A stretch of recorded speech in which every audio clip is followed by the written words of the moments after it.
नवग्रह स्तोत्र ऋषि वेदव्यास द्वारा लिखा गया था। हिंदू धर्म में ग्रहों को देवता माना जाता है। नवग्रह ब्रह्मांड की शक्तिशाली और प्रभावशाली शक्तियां हैं जो पृथ्वी पर लोगों के जीवन को प्रभावित करती हैं।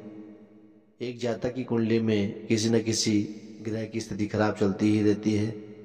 यदि ग्रहों के कारण प्रतिकूल प्रभाव मिल रहा हो तो उसे शांत करने के लिए उस विशेष ग्रह से प्रार्थना तथा उपाय किए जाते हैं।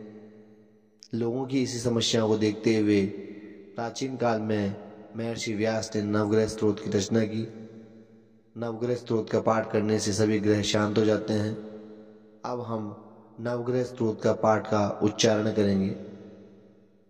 जपा कुसुम संकाशम काश्यपेयम महाद्युतिम तमोरिम सर्वपापग्नम प्रणतोस्मि दिवाकरम दधि शंख तुषाराभम क्षीरोदार्णव संभवम नमामि शशिनं सोमं शंभोर्मुकुटभूषणम् धरणीगर्भसम्भूतं विद्युत्कान्तिसमप्रभं कुमारं शक्तिहस्तं तं मङ्गलं प्रणमाम्यहम् प्रियङ्गुकलिकाश्यामं रूपेण प्रतिमं बुधं सौम्यं सौम्यगुणोपेतं तं बुधं प्रणमाम्यहम् देवानां च ऋषीणां च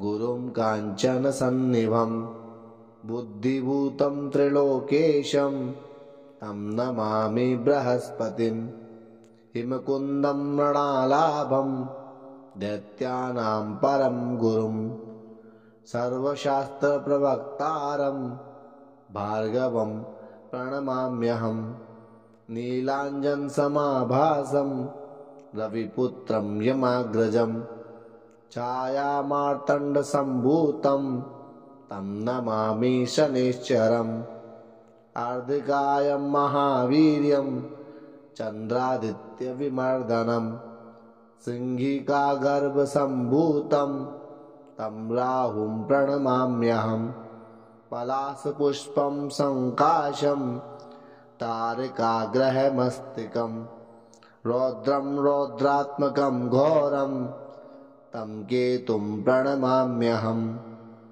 इति व्यासं मुखोद्गीतं यः पठेत् सुसमाहितः दिवा वा यदि वा रात्रो विघ्नशान्तिर्भविष्यति नरनारीनृपाणां च भवेत् दुःस्वप्ननाशनम् ऐश्वर्यं तुलं तेषाम् आरोग्यं पुष्टिवर्धनम् ग्रहनक्षत्राजा पीडा तस्कराग्निसमुद्भवा ता सर्वा प्रशमं यान्ति व्यासो ब्रूतेन संशयः इति श्रीव्यासविरचितं नवग्रहस्तोत्रम् सम्पूर्णम्।